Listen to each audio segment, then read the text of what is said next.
Hello, my name is Sheyi Fabi. Welcome to my lecture series, GIS Lecture 17. Today, we want to continue on our series on working with images. Today, we are looking at using image analysis for precision farming. Actually, GIS is heavily used in agriculture, especially GIS analytics has been used for farming to know the nitrogen condition of the soil, to know the exact amount of fertilizer to apply, to also know what to plant where.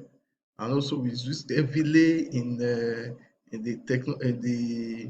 production technology, marketing systems, and value adding to all the supply chain of agriculture. So, but today we are going to look at two precision farming scenario. We shall look at how we can use GIS to select the best area, best site, the best location to plant cowpea using rainfall and soil types. I also want to use uh, two criteria also, rainfall intensity and soil characteristics to know the area to plant, maybe something like sorghum or any other thing. But what we are saying is that we are just using a scenario, we are just using this example scenario to show how we can use GIS and images of different categorized images or remotely sensed images, either the one from the drone.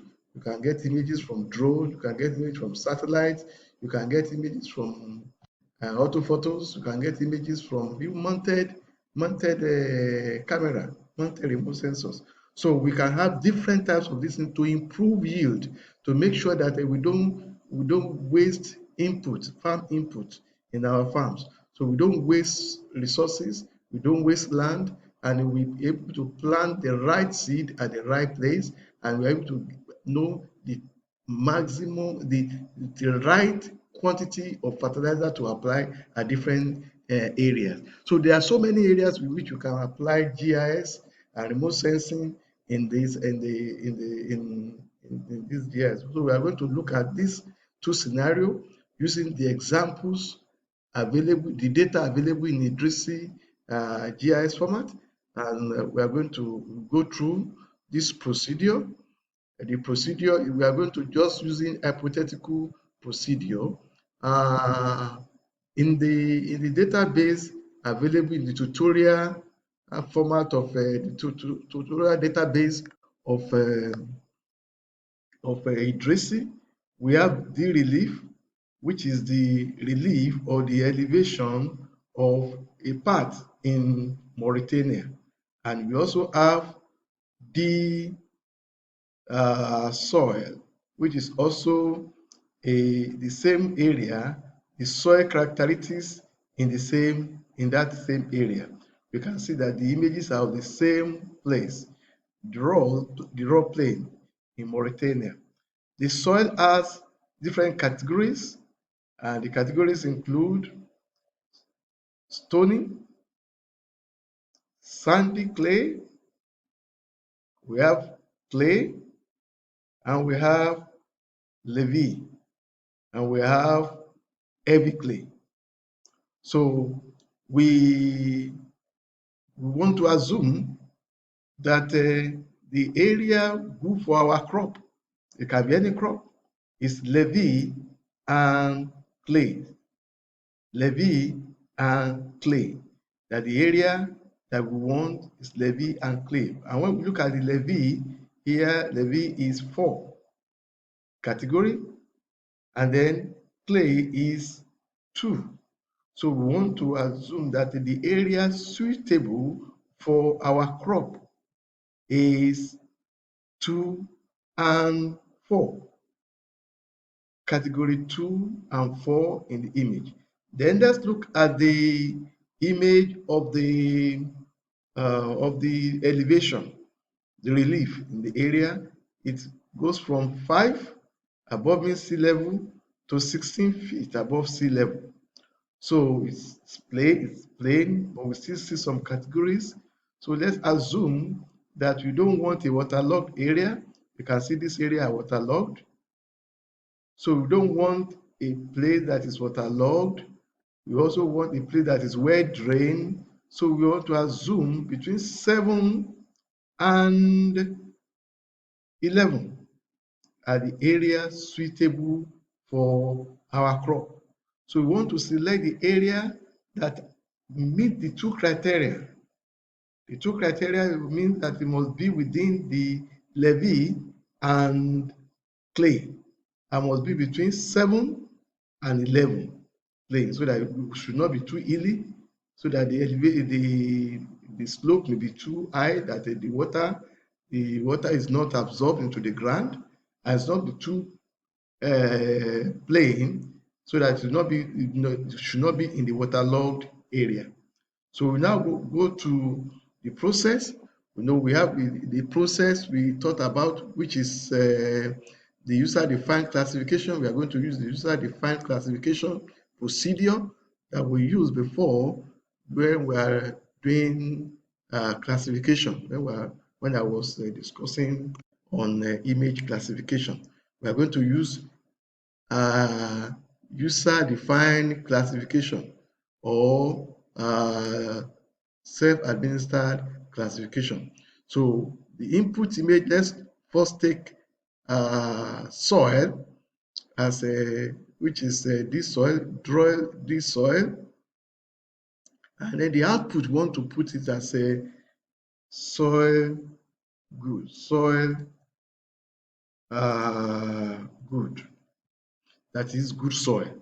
Let's say good soil. Let's put good soil. Good soil. And then remember, we want to classify all other area as 0, while we are going to assign a value of 10 to all the area that is good for us. The area that is good, that meet the two criteria, that is levee and clay. We want to classify the levee and clay to be the area that is good. So first assign 0 to all those. Levee is 2 and clay is 4. So want to assign all the 0 to all area less than 2, to value ranging from 0, to just less than 2. Then we go to this one now, the second line, assign a value of 10 to all those ranging from 2 to just less than 3. Assign a value of 0 to all the values from 3 to just less than 4. Assign a value of 10, I'm going to explain. Assign a value of 10 to all those areas ranging from 4 to just less than 5. Assign the value of 0 to all those ranging from 5 to those less than 999. Now, what we are saying is that we assign a value of 0 to all the other uses like stoning, the ones that are less than, that are from 0, which is here, to those less than this 0, we want to assign a value of 0 to this, and all those that are less than levee. Levee is 2, levee is 4, okay, clay is 2. So we assign a value of 0 to all those that are below, that are 1, the 1. Stony is heavy clay is 1. So this 1.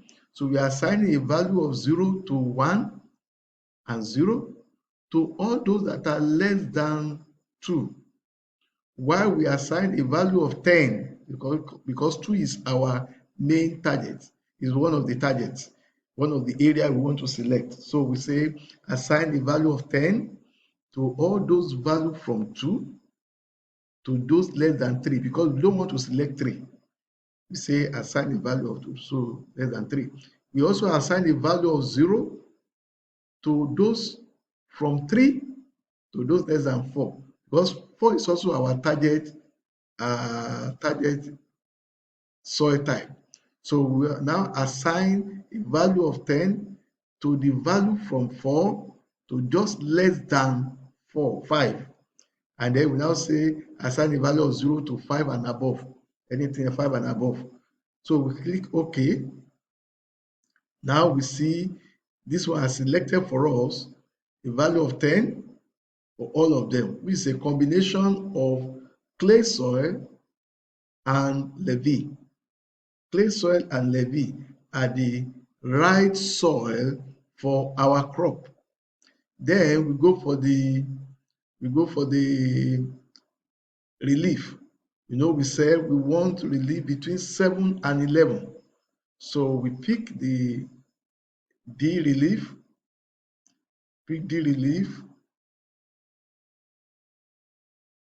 and then we call it good elevation.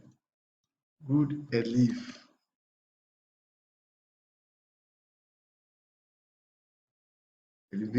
So now we want to assign a value of 0 to those ranging from, let's go to the back, to the top.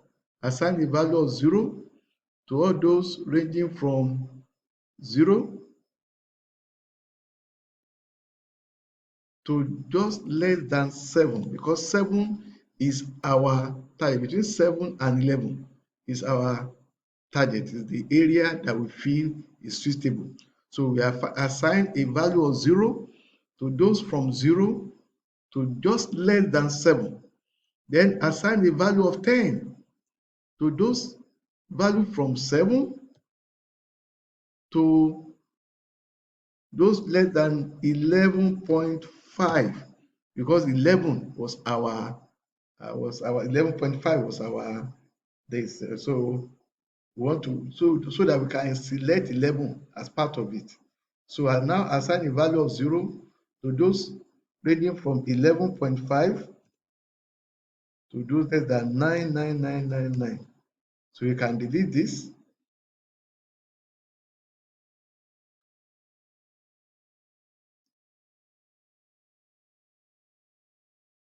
And delete the rest. And when we are done, you can also save the file as a rich text file, and then you can use it for subsequent analysis. When you are done, let's delete. So it has given us the area that meet the criteria, that is between 7 and 11. This one has assigned a value of 10 to all of them. So 7 and 11 is almost, we only have some peak area. These are the area of 13. This is the area 13 and above. So we can see that all these area are 10, 10, 10, 10.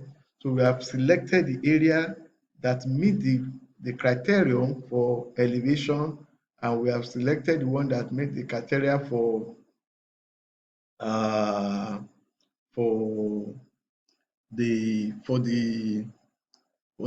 soil. Now we want to do overlay. Overlay analysis enable us to be able to overlay, to bring two maps over another.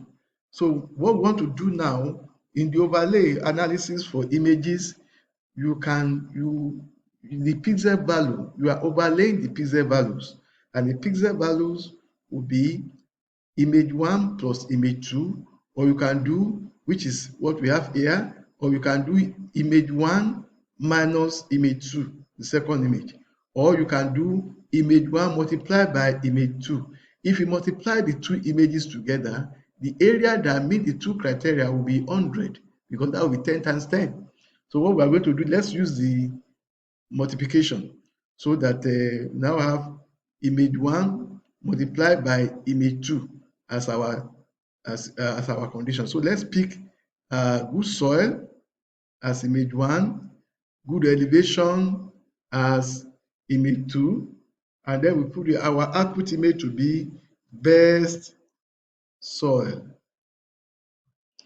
So it is better you create your own folder that you want to put all this, because otherwise it will compromise, it will corrupt your sample data.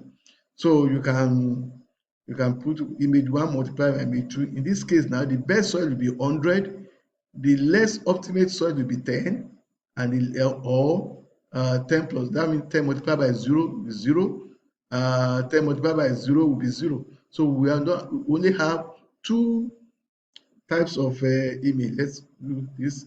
Now we have the area that meets the true criteria. So we have this is the best soil. This best soil is giving us something that is higher, that meets the criteria of the soil and the elevation together. So that is scenario of soil and relief. Let's quickly go and do the scenario of let's delete all this, let's close this, and then we can go and do the scenario of soil and rainfall. So we have the rainfall data of another part of the country. We have the rainfall and relief. We have rainfall and relief. Yeah. We have the Nakuru area in Kenya, Nakuru district in Kenya. This is the annual rainfall, and then we have the relief. We want to look at the relief area, the relief of the place, and relief.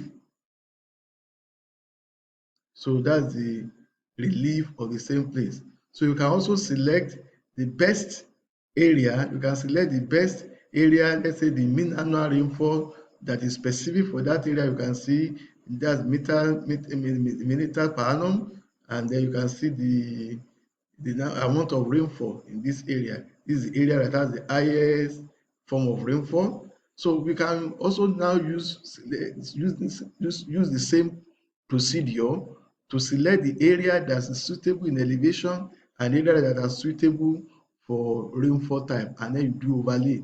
When you do overlay, you can do overlay of image 1 plus image 2, or you do overlay of image 1 multiplied by image 2, and it will give you the right thing. Thank you for listening to our lecture.